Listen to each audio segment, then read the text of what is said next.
Okay, good morning, everyone. Nice to see familiar faces and new faces. This year I'm going to dedicate in memory of my mother-in-law. It's her yahrzeit, Nechama Nesia Bat Chaim V'Dvora, 9 years. And so there's something very lovely about being able to come to a space. I know there are some of you who knew her, to be able to learn in her memory. And so I've chosen today a Midrashic character. She's really a figure who appears in Torah. She appears twice, but she becomes much bigger than the two mentions that she appears in. And she connects to last week's parsha and to Bishalach. So it's true it's not Ve'era, but I gave myself a little bit of license. She really connects the end of Breshit to the beginning of Shemot, and then onward into other narratives, including in Shmuel. There's a narrative in the Gemara that she's in Rabbi Yochanan's Beit Midrash. And so I wanted to use this opportunity to really look at how the Midrash creates depth and character to a name, and why it maybe suggests why it does that, and how Serach becomes a really important figure. For thousands of years in Persia, they continued to have a room that was Serach's room in a particular Beit Knesset, and it saddens me that I teach this, and my younger students especially are like, oh, we never heard of Serach, because she's only mentioned twice in a list of names. And to the Midrash's credit, they recognize the potential of this character, and presumably there are oral stories that are being written down. But she becomes a little Eliyahu-like. In other words, she never dies. And so we already understand something more than just a historical retelling is happening here. So we're going to open up with some psukim at the end of Breshit and the beginning of Shemot, before we actually get to Serach, in order to set the stage and to see where the Midrash is going to plug Serach in to stories in which she does not explicitly appear. Vayomer Yosef el Achav, Anochi met, ve'Elohim pakod yifkod etchem. So Yosef, at the end of his life, tells his brothers, I'm going to die. He is not going to live forever. And then he uses language that's going to reappear in last week's parsha. We'll pay attention. Pakod yifkod etchem. So God will surely take notice, will surely pluck you out. So he tells his brothers, I'm going to die. They presumably are going to die as well. But he says to them, God is at some point going to take this family out and bring you up to the land as he promised Avram, Yitzchak, and Yaakov. V'yashvei Yosef et b'nei Yisrael le'mor, and now Yosef has the b'nei Yisrael collectively take a shvuah. Pakod yifkod Elohim etchem va'alitem et atzmotai mizeh. He repeats this phrase, Pakod yifkod. You'll see it's going to be very important in the Midrash. And you should take my bones up. You should take my bones out of Egypt. V'yamat Yosef ben 110 shanim. He lives 110 years. V'yachnetu oto v'yisem ba'aron b'mitzrayim. And so he's embalmed. He's placed in Aron, and that's the end of Yosef. And then we begin Sefer Shemot. We have a retelling of the names that went down to Egypt of the sons of Yaakov, and the story of the enslavement begins. That's where we were left last week's parsha, and that's where we will continue. Chapter 3 has Moshe showing up, kind of out of nowhere from their perspective, and he says, Lech va'asafta et ziknei Yisrael va'amarta alehem, Adonai Elohei Avotechem nir'a Elai, Elohei Avraham Yitzchak v'Yaakov lemor, Pakod pakadati etchem, v'et'asoi lachem b'Mitzrayim. So he mirrors the language. He, of course, did not know Yosef. He mirrors the language that Yosef uses when he tells his brethren that someone is going to come. God is going. He doesn't say someone. He says God is going to pakod yifkod etchem, and take you out of Egypt as he promised Avram, Yitzchak, Yaakov. And Moshe here, when he comes, says, Pakod pakadati etchem, right? God has taken notice. God is ready to take you out. And he uses that language of Elohei, Avraham, Yitzchak, Yaakov. So I'm just going to put that out there. We're going to put it on the side, but that's going to be very central. The Midrashic authors are reading this very, very carefully, and they notice the connection, then maybe not everyone notices when we just hear the parsha every week, that this language, this double language of Pei Kuf Dalid, is being used by Yosef and then by Moshe when he shows up to introduce himself and present his credentials. The next pasuk and the last one in this opening, just as a way of creating a scaffold, and we're putting these pasukim out there, and to finish our connection to Yosef. Vayhi b'shalach paro et ha'am, v'lo nacham Elohim derech eretz plishtim, ki karov hu, ki amar Elohim pen yinachem ha'am, birotam melchama v'shavu mitzrayma. So this is the story where when God takes them out, when Pharaoh finally sends out the nation, and God chooses to lead the people around so that they not have regret and fear war. Vayesev Elohim et ha'am derech hamidbar yamsuf v'chamushim alu b'nei Yisrael meretz Mitzrayim. They go up from the land of Mitzrayim. And here's the part that I'm interested in. Vayikach Moshe et atzmot Yosef imo ki ashpei hishpia b'nei Yisrael lemor pakod yifkod Elohim etchem va'alitem et atzmotai mizeh etchem. Again, Pei Kuf Dalid connecting us back to Yosef, to Moshe, to Yetziat Mitzrayim, and Moshe is the one who takes the bones of Yosef. It's not direct descendants of Yosef, but it is Moshe who takes the bones because of the oath. Right? That was the language of the oath. Vayisu misukot v'yachanu beitam biktzei hamidbar. So far, Serach, of course, is completely absent from these stories. We're going to see where she's going to fit in. But these are background stories that are important as we begin to go into the Midrashic narratives around Serach, and they're really connecting the end of Bereshit to the beginning of Shemot through this Pakod Yifkod, this double language, and the bones of Yosef with Yetziat Mitzrayim. So that's where we're at. Okay, pause. We're now going to look at where Serach appears. The end of Bereshit, Perek Mem Vav. Ve'ele Shemot b'nei Yisrael habayim Mitzrayma, Yaakov uvanav, Bechor Yaakov Ruvain, etc. Ela b'nei Leah asher yalda v'Yaakov b'Padan Aram, ve'Dina bito kol nefesh banav uvenotav 33, uvnei Gad Sifyon v'Chagi v'Shuni v'Etzbon Eri v'Arodi v'Areli, uvnei Asher Yimna v'Yishva v'Yishvi uvriya v'Serach achotam uvnei Vriya Chever u'Malkiel.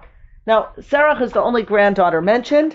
Dinah is mentioned, it's true, but we know nothing if she has a family, if she has children. We never know. We never find that out as far as we know. Another Midrash suggests she marries her brother, Shimon, and he gives her protection. But we have Serach explicitly mentioned here. Serach as well does not become associated with any husband. We don't hear a list of children. And in Bamidbar she appears again. So at the end of Bereshit, there's this tantalizingly elusive reference to a sister, where it's a list of men except for Dinah, who's a daughter of Yaakov. B'nei Asher l'mishpachotam, l'yimna mishpachat hayimna, l'yishvi mishpachat hayishvi, l'vriya mishpachat habri, l'vnei vriya, l'chever mishpachat hacheveri, l'malkiel mishpachat hamalkieli, v'shem bad Asher Sarach. Ela mishpachot b'nei Asher l'fkutehem, shloshat v'chamishim elef v'arba me'ot. So we have 3,400 men who we're counting, and we have Serach. And again, why is she there? What purpose does she serve? Why is she important enough or significant enough to be mentioned? And that's where we're going to begin to see a series of midrashim that I believe are quite old. They're being passed down. That there's something, this woman plays a role that only a woman can play, and she's going to connect us to over 1,000 years of stories being told in Tanakh and then onward, even into the Beit Midrash of the Amoraim. So we have a very powerful connector, and there's something about her as a woman that is necessary here. That's what we're going to see. Let's take a look first at the Targum. Because the Targum, 7th and 8th century CE, fairly early. The Targum, Yonah HaMiyuchas L'Yonatan, that's what it's called. Often translators, Onkelos as well, bring in some midrash. In other words, when you translate, and I find this all the time when I use Svaria's translations, when you translate, you often have to give more information than the literal translation of a word. And anyone who's tried to translate from English to Hebrew or Hebrew to English knows. You as the translator have to decide how a particular word is going to be presented, defined, articulated, and you know that many words have more than one meaning, right? My father is a professor of philosophy, will also say there's no such thing as pshat, right? We get, pshat, what's the pshat? But the reality is, as soon as I begin to interact with a text, I am interpreting the text. So one of the sentences he'll say is, if I would say to you, that man is a pig, right? What does he mean by that, right? Even that word pig, does he mean that man is slovenly? That man is a pig, like he resembles the animal I think of as pig? That man is a cop, right? Because what did you say? Eats. That man eats a lot, right? He's a pig because he eats too much, right? Even that word, I already have a glutton, right? A glutton, a policeman, because policemen became known as pigs. Whatever it is, even a sentence that seems very simple requires a certain amount of interpretation. So we have this almost naive or romantic version, the pshat. But the reality is, for anyone who tries to explain a text, you are constantly interpreting, defining, choosing what particular words mean in order to explain them. So the intersection, the interface of reader with text is always a form of drash. And a lot of times we'll argue, especially if you take literature classes, what was the meaning? What did the poet mean? What did the writer mean? And I remember reading The Life of Pi many, many years ago, at least 20 years ago. And there was a whole question, did the writer mean it to be was it just like a kind of a dream, a fantasy? Was it meant to be taken literally? It was about a tiger in a boat, for those who are Jan Martel.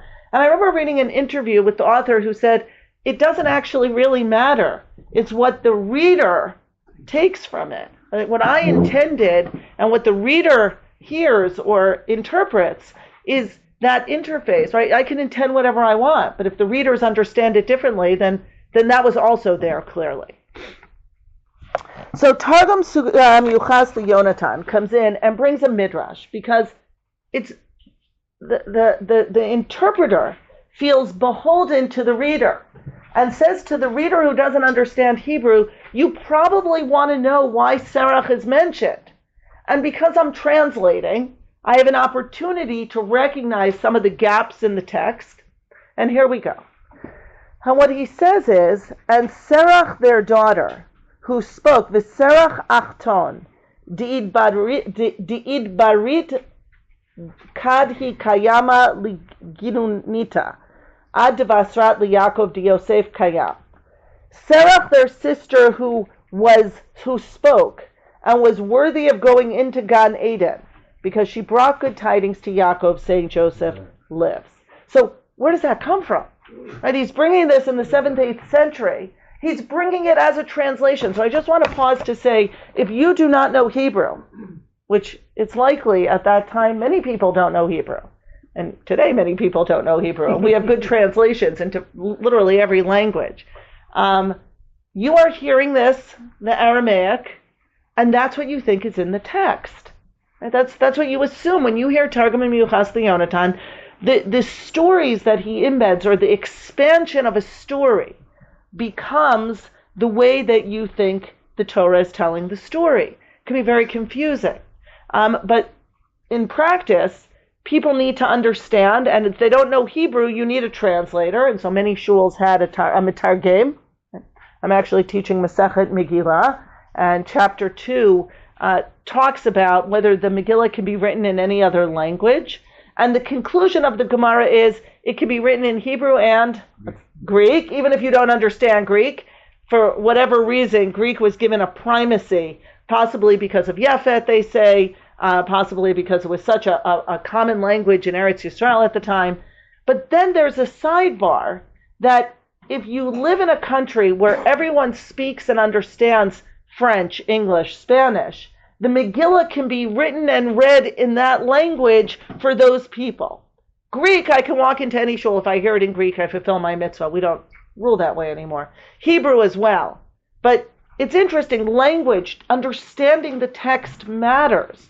And so even though it can't be read in English in France, in America it would be legitimate to read it in English. I will say Rav Melamed comes along and says, no, we don't do that anymore. Everyone just reads it in Hebrew. He acknowledged Rambam, Shulchan Aruch, Rabbi Melamed, right?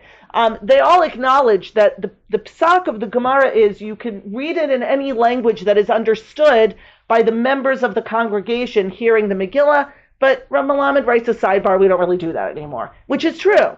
We read the Megillah in the original language in every community around the world, and people can have their translations, and even if they don't understand, you fulfill your mitzvah. Very interesting. But I'm back to now the Torah. The idea that you would have a mitargem in certain communities reading it in Aramaic, but the translation brings with it interpretation. So you're actually not hearing the same text. That's why Rabbi Melamed says, don't translate, because once you start translating, we don't really know how to translate it accurately. And that's what he says.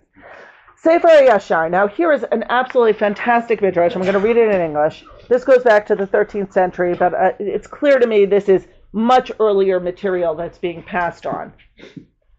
Asher went and took Adun, daughter of Apalel, son of Hadar, son of Yishmael, as his wife, and brought her to the land of Canaan. What's amazing is that it answers a question that we all want to know. Who did the sons of Yaakov marry? Because they're not going back to Padan Aram like their father and grandfather did to find a wife. And so it means they're marrying Canaanite women, which of course Yehuda does explicitly.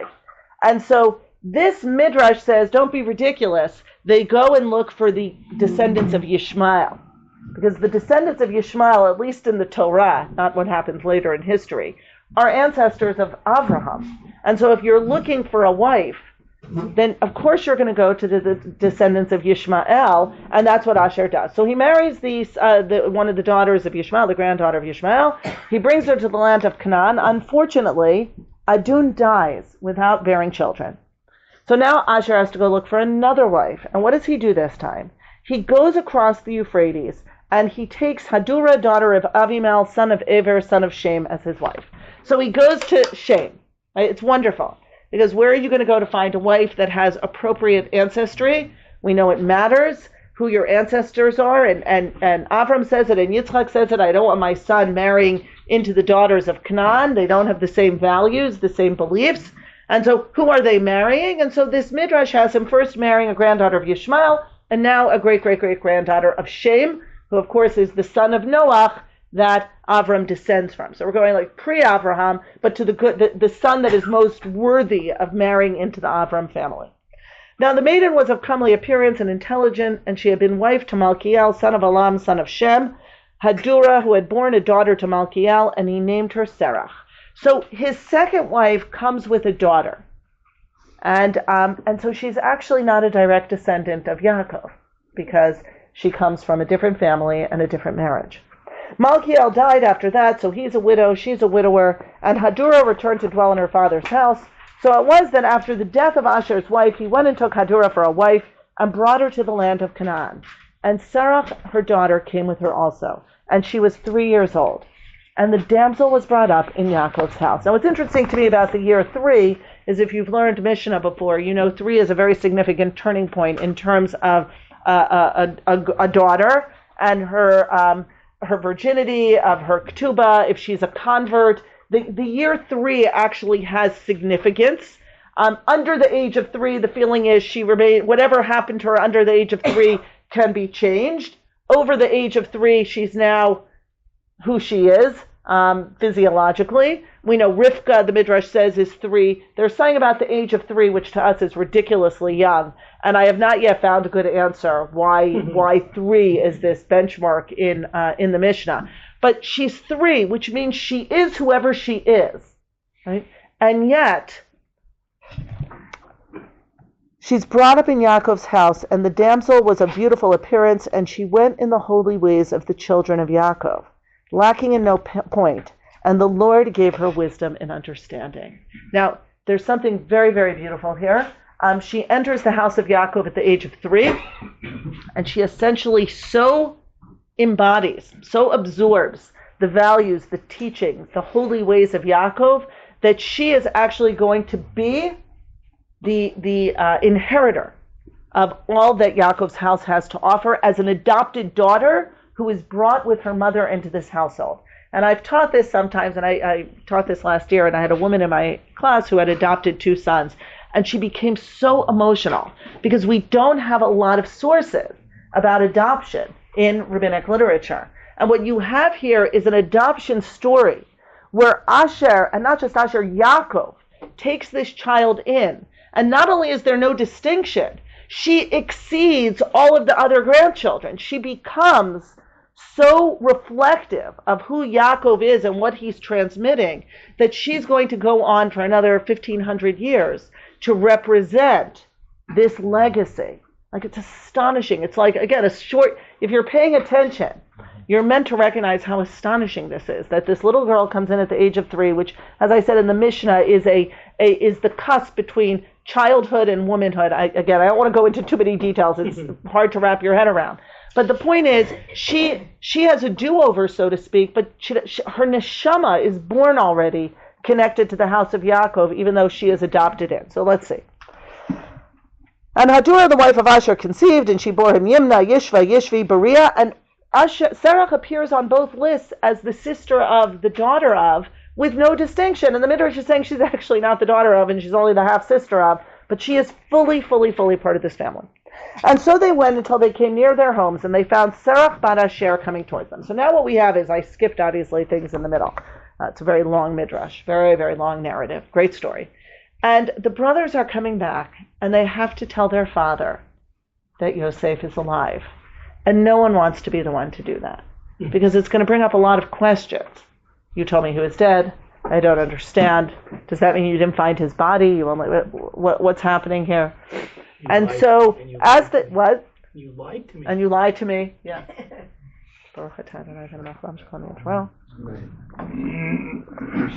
And so they went until they came near their homes, and they found Serach Barash coming towards them. And you can imagine that moment where, like, you're going to do it. No, you're going to do it. And then, like, Serach comes, and it's like, oh, okay. We have someone who's even better.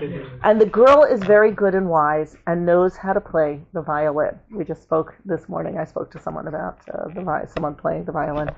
And that's important.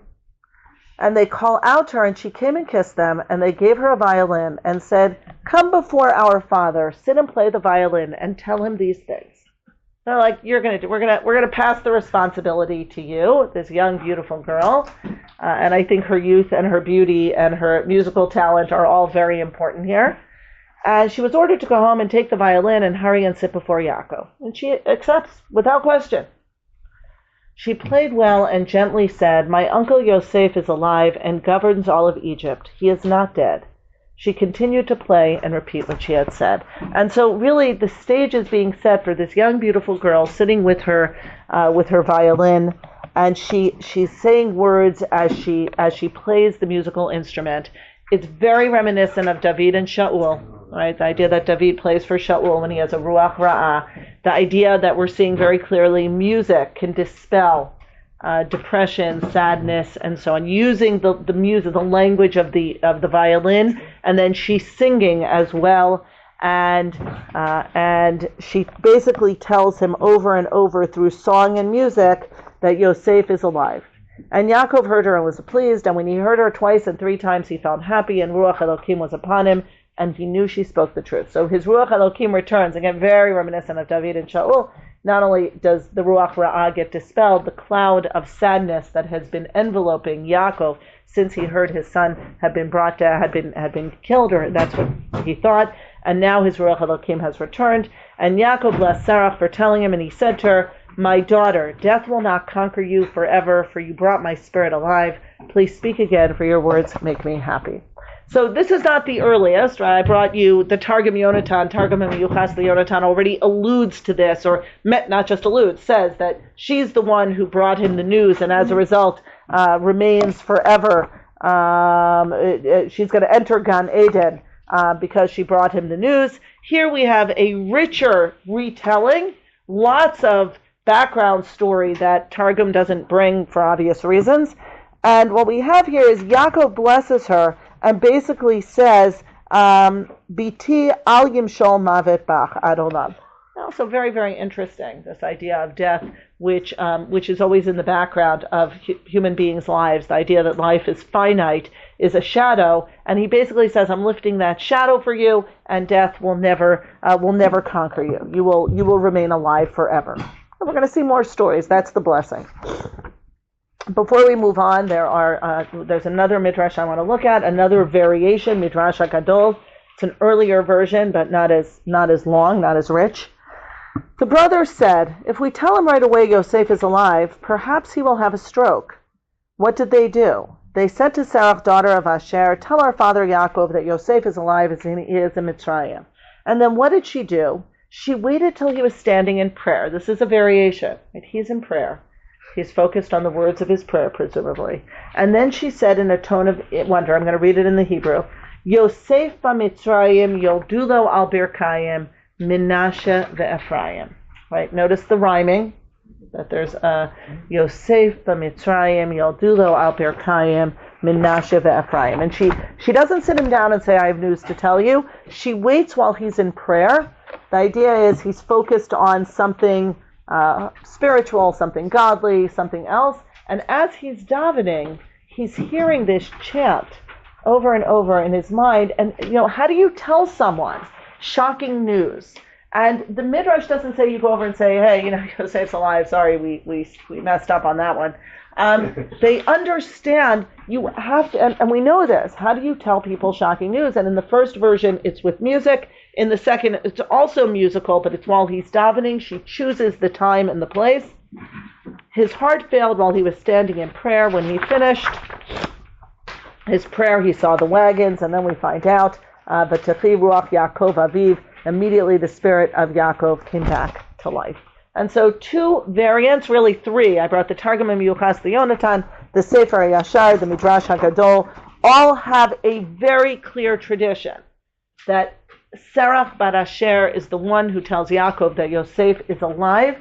And I feel the Midrashic authors recognize the need for a softness, for a compassion, for an intuition that they feel they as men just don't have.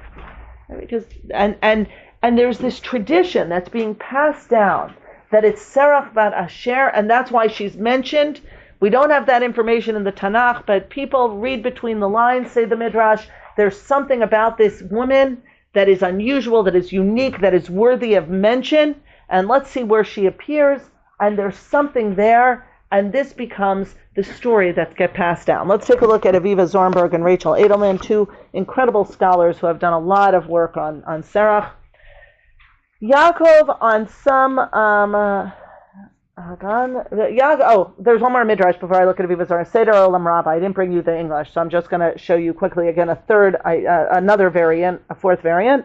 Serach bar Asher hayta miba'ei Mitzrayim u'meyotzeha. She both went down to Egypt and left Egypt. Miba'ei Mitzrayim dichtiv v'Serach achotam in Breshit. Miba'ei ha'aretz shene'amar v'shem bar Asher Serach. This Midrash says, look, she both went down to Egypt. She's in Breshit and she's in Bamidbar, so she went out of Egypt. I mean, she's lived hundreds of years at this point. V'Yocheved hayta miba'ei Mitzrayim v'yotzeh. And Yocheved also. So this Midrash gives the same longevity to both Serach and to Yocheved. Miba'ei Mitzrayim v'shem Esher Amram Yocheved bat Levi. Because she appears in Bamidbar as well. We know she's in Shmot, she's in Bamidbar, and there's this tradition that she's the 70th born Ben Hashmashot, because that's the only way to get to 70, says the Midrash. Okay. Yaakov, on some subconscious level, knows that Yosef is alive, while consciously he thinks him dead. That is why he cannot accept comfort for him. The point is obviously paradoxical. Normally one might imagine that a mourner who refused to be comforted is over-involved in the despair of death. The Midrash shifts the reader's perspective. The willingness to be comforted becomes a mode of despair at the finality of death. It is a decree that allows the dead to recede from the heart of the living, a kind of treachery to the loyalty of memory. Conversely, the refusal to be comforted is a refusal to yield up the dead, to turn one's mind to other thoughts. And so she basically says that he has never fully accepted, because there wasn't fully an ability to mourn. There wasn't the funeral, the burial that he needed to recognize the finality of death. And then so Serach bar Asher, Yeah. Aviv shamar et hadavar. Implying that he couldn't accept it. He couldn't accept it. Couldn't accept it. Yeah, absolutely. I think that's what she's building on. And then Rachel Edelman writes, so Serach Barasher is the oracular messenger of truth. Like Orpheus, she plays the role of a poet who resurrects the dead, asserts the truth of Yosef never having died. She allows Yosef to imagine another possibility, to imagine another possibility. The alternative narrative to Yosef was torn by a beast, thereby enabling Yaakov to live. So she uses the idea that Serach is like an oracle of truth. She brings back Yosef from the dead. Of course, we know that Yosef has never died, but from Yaakov's perspective, there's nothing short of a resurrection going on here. Yosef has been dead to him for so long, and she allows him to imagine another possibility, and slowly he begins to accept that possibility, and he lives. V'tichi ruach Yaakov. So those are just different ideas about that narrative, about Serach being the one to inform Yaakov. I'm now going to bring you the Zohar, which is really, this really is a fantastic Zohar. But before we get to Serach, there's a whole series of women in chambers somewhere in another world. And we have Danu Dino, we have Dina, who is there. We have Batya Bat Paro, with thousands of women surrounding her. We have, if you look at the third, Chozeret L'Nashim U'Mishtadelet B'Mitzvot HaTorah. We have these women who are like these strong, righteous, religious women. And every day, in terms of Batya Bat Paro, the second paragraph, Moshe, the demut of Moshe Navi comes. And Batya Yotzeit L'Mkom Pargod Achad Sheyesh La. She goes out to this one curtain that she has. V'roa Demut Moshe, and she's surrounded by Ribova Alfei Nashim who are with her. We're going to see Serach specifically in a moment. In the next one we have Serach, after that is Yocheved, and after that is Devorah. So you have these chambers in which you have these biblical matriarchal figures who are sitting surrounded by alafim or rivavot of women, huge communities of women who are surrounding them, and they glow and they radiate the light of the Shekhinah, and each one has a different male character, right? We have Moshe, we have Yosef, who come.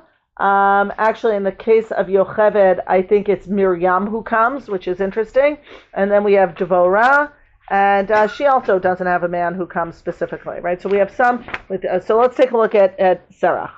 In another chamber, there is Serach Barasher, and many myriads and thousands of women with her. I have to say, it really moves me that the Zohar, which doesn't always have positive things to say about women, really creates or imagines this world, this other world where there are thousands of women, like this Beit Midrash atmosphere. We're going to see, they're going to talk about Torah. And 3 times a day they're told the likeness of Yosef the Tzaddik is coming. With joy she goes out, so that to that curtained area, each of them have a curtained area, pargod, which is dedicated to her, and observes the light of the likeness of Yosef. Now, she can't see Yosef. The Zohar doesn't go far enough to say Yosef himself, the body of Yosef comes. But this, what do we call a halogen? A hologram? Hologram. A hologram of Yosef comes, the light and the likeness of Yosef. She bows before it, and she basically says, happy was that day when I gave the tidings before my grandfather that you were alive. And then she returns to the rest of the women. Look at her legacy in the Zohar.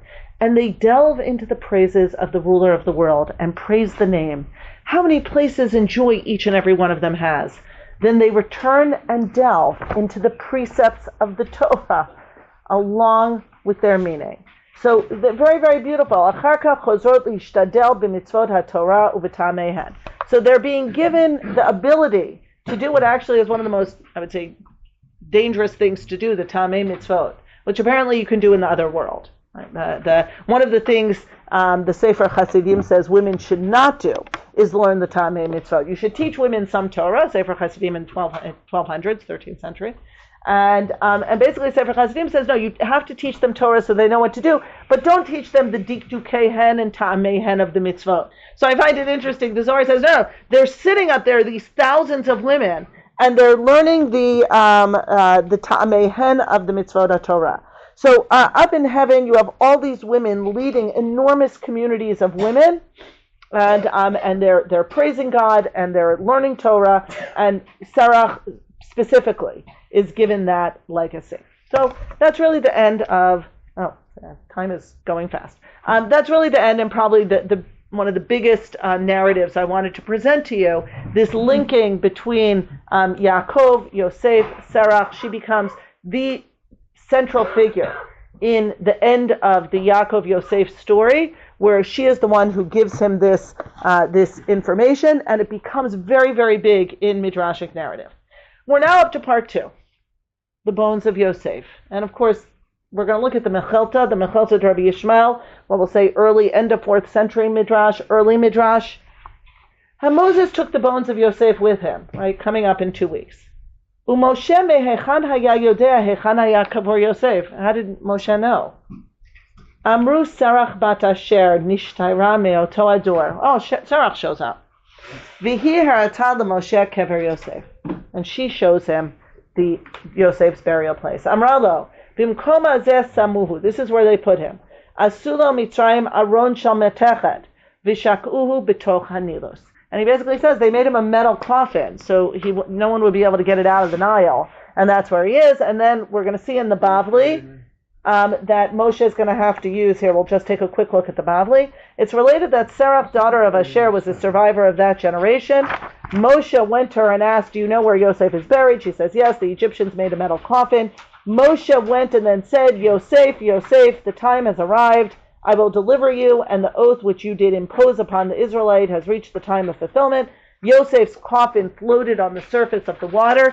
So the Mechilta brings us the earliest telling, but the Bavli also has this tradition and tells it over in Sota, where there are a lot of Midrashim on Miriam and Yocheved, and here Serach, the daughters of Egypt, the daughters of Israel who helped facilitate the redemption.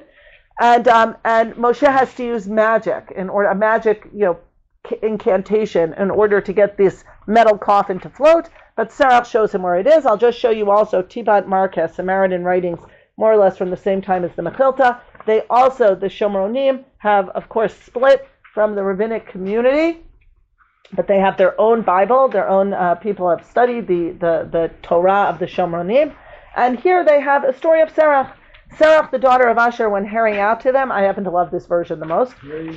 I'm on the bottom of page 5, parallel to the Bavli, Tibat Markeh, last few lines, page 5 on the right-hand side. And now on page 6, right-hand side, behold, I will reveal to you what this secret is. And once they surrounded her and brought her to the great prophet Moshe, and she stood before him, saying, hear from me this thing that you seek. Praise to those who remembered my bed, though you have forgotten him. For had not the pillar of cloud and pillar of fire stood still, you would have departed and he would have been left in Egypt. In other words, what happens here in this version, they can't leave Egypt, because the pillar of fire and the Anan Eish and the Anan HaKavod have essentially stopped, and no one knows why. And Serach stands up and says, I know why. You were about to leave Egypt without Yosef, and now let me remind you, I remember the day that he died, and that he caused a whole people to swear they would bring his bones up from here with them. The great prophet Moshe then said to her, worthy are you, Serach, wisest of women. From this day on will your greatness be told. Serach went with all the tribe of Ephraim around her, and Moshe and Aaron went after them until she came to the place where he was hidden. Again, incredible version of the story, and the point that they were all leaving. It wasn't that much, it was that God stops them, so that they can honor the oath that was taken to Yosef, but no one knows where the coffin is, and no one knows why, and Serach shows up, and again, here is this woman who comes, this wise woman, who holds within her the connection to the past that is so central in terms of moving into the future. Okay, yeah. Just a technical question. I thought the cloud and the pillar of fire started a little after that. It was already in Egypt? No, you're right. But this is a much more dramatic story. It's a great story, right? That everyone's like, hey, what happened? Why did we stop? What's going on? And then so that it's right there. That's when right. So then that fits very well. Here we are, the second verse of Parshat Bishalach. Chamushim, whereas I have the beginning of Bishalach here, but I don't see the Anana Kavod, but I'll look for it afterwards. Maybe it's the fourth verse. Okay, right after he gets the bones. Maybe it's right after, and that's why that Midrash connects the Anana Kavod and Anana Ish. Okay, I'm going to do this part quick. We're beginning to run out of time. I want to make sure we get to the end. Serach and the secret sign. I told you to pay attention, Pakod Yifkod, right? That appears so many times, Yosef and then Moshe and so on.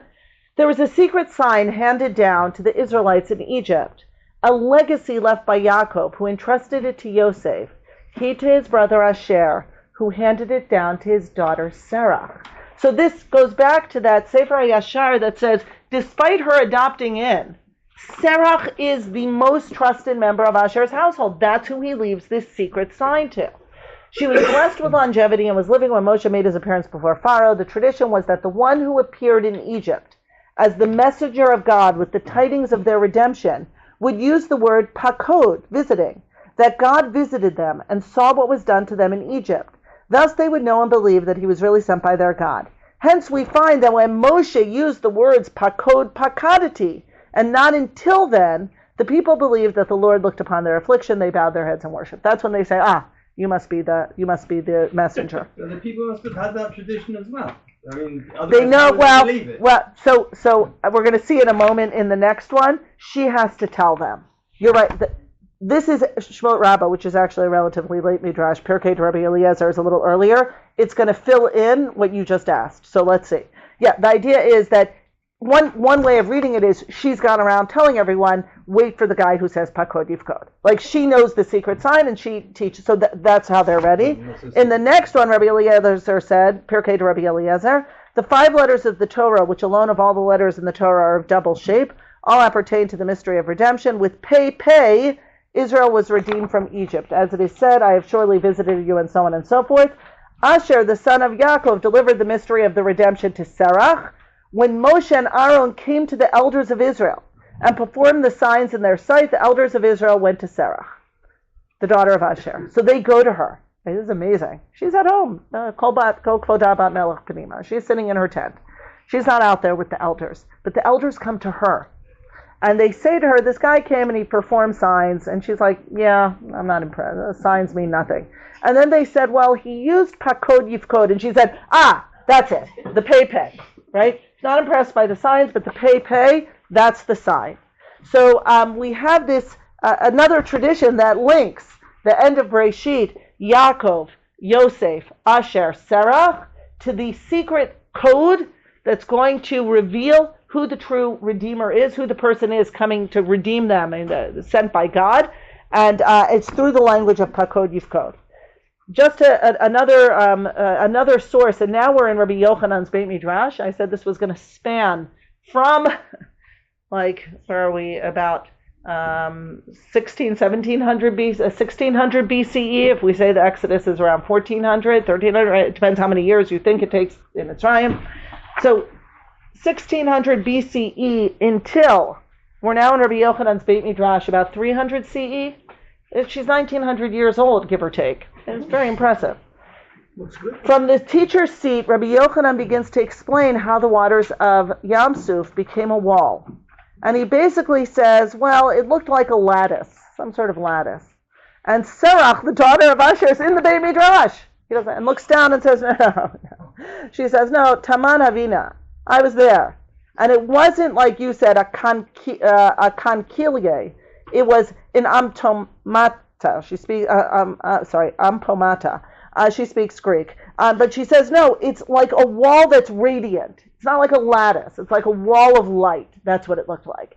And it's just this incredible moment that, first of all, she's learning Torah. She's sitting there and listening to the Torah. She's quiet. But when does she speak up? When she says, no, but I was there. I can actually correct you. You're imagining it one way, but you weren't there. I was there. And this too is in part of the memory of Psikta de Rav Kahana.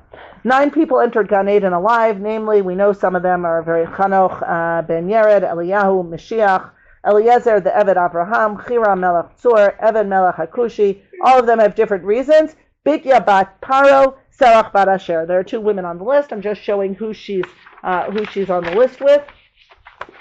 The last telling, right, before we wrap up, I should have just enough time to look. 10:15. Yeah, I know, right, but I'm doing good. So we have one more text to see. I'm not wrapping up. I just want to get to a Rav Soloveitchik and something on from the Persian community. Shmuel. She's going to appear one more time. So we've established that she's the one who tells Yaakov that Yosef is alive. She's the one who holds the repository of memory of Pakod Yifkod and the bones of Yosef.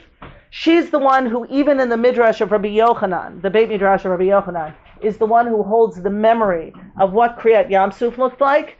If that is all who Serach is, a wise woman, a compassionate woman, a sensitive woman, a woman who knows what the signs are and how to speak at opportune times. And now we're getting to a last interesting association. Fatikra isha chachama min ha'ir. Shimu shimu imunal Yoav karav adhena va'adabra elecha. A wise woman who is not named. She's an isha chachama. Oh, says the Midrash. We know of one isha chachama who is really chachama and has longevity. And so this too is going to become Serach. And she comes out to Yoav, and if you remember the story, she basically says to Yoav, if we hand over Shimi ben Bichri, will you spare the city? Because he's besieged the city. That's where Shimi has run to take refuge. Sheva ben Bichri. And Shimi ben Gera. Sheva ben Bichri. And she speaks, right? She says, Hear, I pray unto you, unto Yoav, come near hither. Are you Yoav? He says, I am. Hear the words of your handmaid, and I do hear, and so on. And she basically comes up with a format that Yoav can live with. They toss the head of Shevet over the wall. Not a very nice image, but wonderful. And he leaves the city alone. This, by the way, becomes, if you've heard Dr. Daniel Sinclair, Professor Sinclair speak, Sheva ben Bichri becomes, in halachic literature, the legitimacy. It's used during the Holocaust, but earlier as well, that if the Nazis ask for a specific person, you're allowed to hand over the specific people because they've been condemned to death. Whereas if it's generic, give me a list of 10 people, you can't do that, right? So this story is going to end up having chilling implications at times in history where choiceless choices have to be made. And we're going to give the Isha Chachama the credit for coming up with that. She says, look, I know why you're here. You don't want to kill all of us. You just want us to hand over the outlaw that you're seeking. If we hand him over, will you leave the rest of the city alone? And Yoav says, yes, that's fair. I'm only besieging you because he's taken refuge. I have to get to him, right? And so that becomes an important halachic source much later in history. And what does the Midrash Seichel Tov say? And Serach, their sister, long shesarchu v'nitrabu yameha. Long and many were her days. She lived until the reign of the house of David, close to 620 years. About her it is written, we are of them that are peaceable and faithful. And she was the wise woman who called to Yoav ben Tzruya from the city when he chased Sheva ben Bichri. So this is a very long-standing midrashic tradition.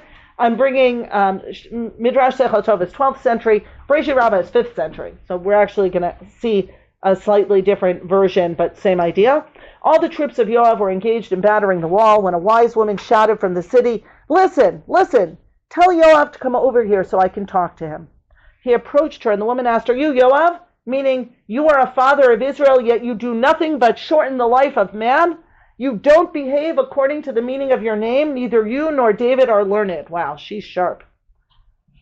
And so they would have ended the matter, and so on and so forth. And she says to him, when you approach a town to attack it, you shall offer it peaceful terms. She goes to Dvarim. And he asked her, who are you? And she says, I am one of those who seek the welfare of the faithful in Israel.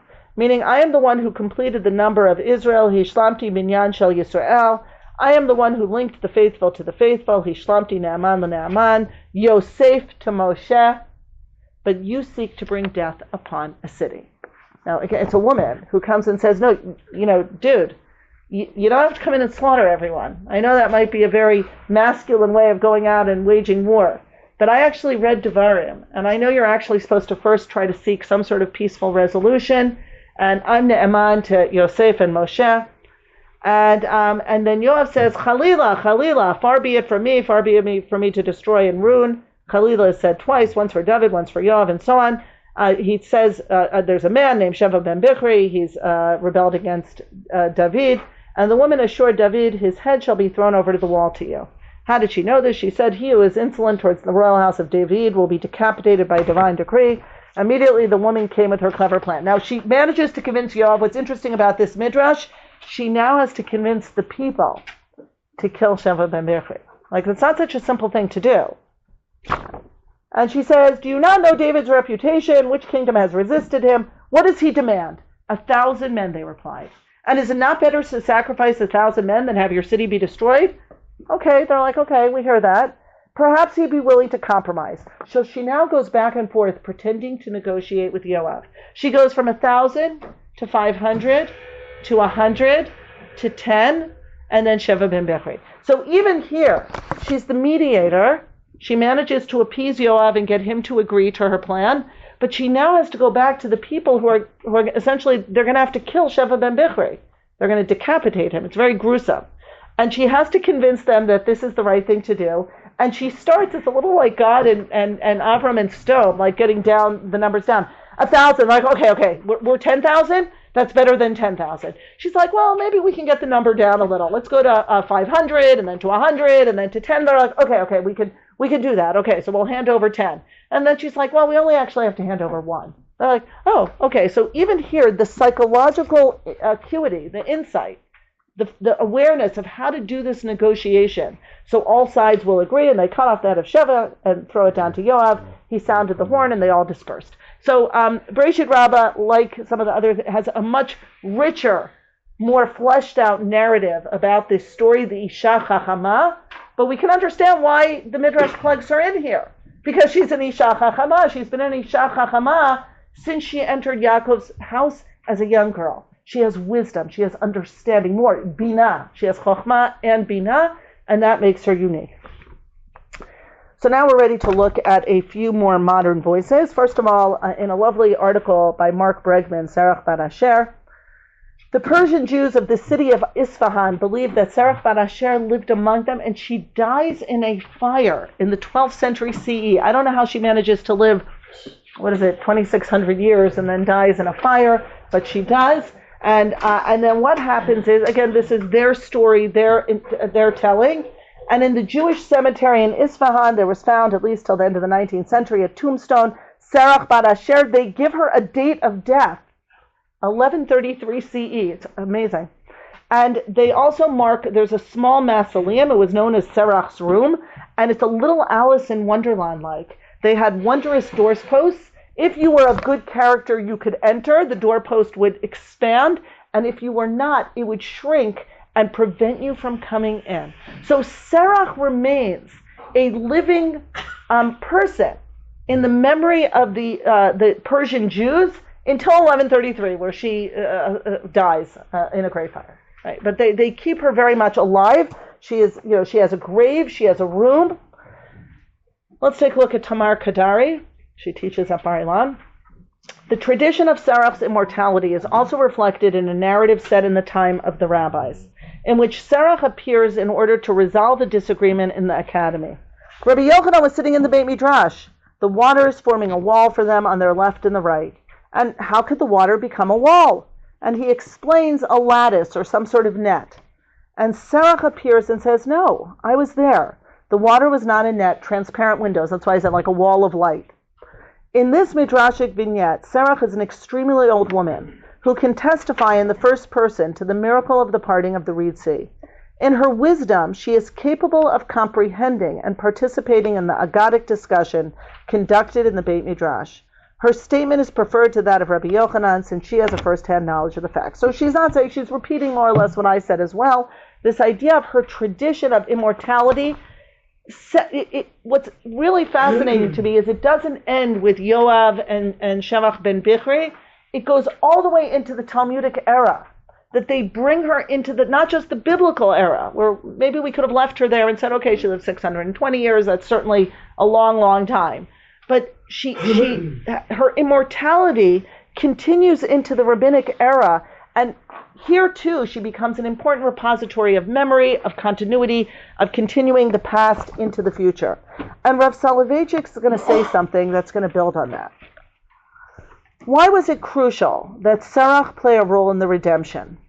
The generation of the Exodus witnessed signs and wonders on an unprecedented scale. Such excitement could easily lead to a sense that their generation represents true religious greatness, and that nothing that came beforehand really matters. So you can think all of history started with the Yetziat Mitzrayim. Yet this conclusion is false. Every generation, irrespective of its accomplishments, needs to turn to its elders for counsel and wisdom. The living example of someone who knew Yaakov Avinu, even though it's been hundreds of years, was an invaluable resource for the generation of redemption. For the same reason, the blessing in the Amidah refers to the remnants of the scribes rather than al-Pleitat Sofreihem, rather than simply the scribes. We want not only wise individuals, but those with memories of previous generations. And Rav Soloveitchik says it's very easy for any generation that has experienced something like the Exodus, maybe we can say the founding of the State of Israel, to think, well, that's it, that's where it really begins. Everything that came before is irrelevant. And Rav Soloveitchik comes along and says, no, the memory, the tradition of Serach is not just a sweet linking of stories. It's reinforcing over and over again the necessity of connection to the past in order to move into the future. Without Serach bringing Pakod Yifkod, without Serach knowing where the bones of Yosef are, meaning without there being people who remember what came before, we have no real chance of building something that can last in the future. You have to bring the past with you, learn from the past, correct the past, whatever you want. But it's the people who have memory, 60, 70, 80, 90, 100. I just heard my great aunt passed away at 104, right? That the idea that there are people that remember what came before the moment, especially young people think, this is it, right? This is all there is. But Rav Soloveitchik comes along and says, Serach is more than just a series of stories. She's a warning that you have to look to the elders, the people who remember decades past, in order to be able to build some sort of meaningful future. In the Torah, it says, Sha'alna liyamim rishonim. Sort of the Torah, it says, indicates you should go back to the previous. You should go back, yeah. He uses Serach to teach that message. And so I'm going to end with Miriam, another incredible woman. Yes, I think I have the exact amount of time to get through Rav Hirsch. So we have, because this is going to tie into what this idea of past, present, future. So we have Tikach Miriam HaNiviyah Achot Aharon. We have another sister here, Miriam the Niviyah. She dances with the women, with the timbrels, and Miriam chants to them, Shiru Adonai ki ga'ol ga'as sus v'rochvo rama vayam. Miriam died there. So here we have Rav Hirsch Bamidbar. She had completed her mission on earth. Her grave in Kadesh might show future generations that she did not leave this world until the next generation was ready to enter into the future that had been promised to them. So I'm bringing this because I feel like it very much links to what Rav Soloveitchik was saying about Serach. And I have another woman I can highlight. During Israel's long wanderings, filled with so many difficult experiences, the women were not implicated in the frequent incidents of defection born of despair. In happiness, the women did the most to preserve serene trust and preserving devotion to God. This, according to Midrash Rabbah, was the reason why women were not included in the decree under which the entire old generation had to die out before the nation could go into Eretz Yisrael. As a result, the women, as grandmothers and mothers, were able to go with the new generation when it entered the promised lands for its new future, and to bring with them into that future their personal recollections of their past in Egypt, and of the momentous events they had witnessed in the wilderness under the protection and guidance of God.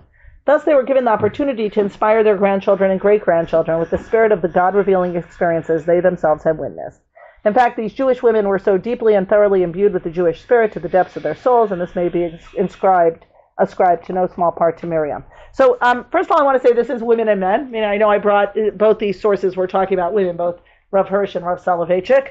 But I was drawn to this idea of the need to tell our stories, your stories, to children, not just the children, the grandchildren and the great-grandchildren, in order to inspire them with the Spirit of God. This idea that what we've witnessed, what as we age, we can say we were there, we saw, we heard, we learned, is something that is meant to remind the grandchildren and great-grandchildren of continuity, and that's essential.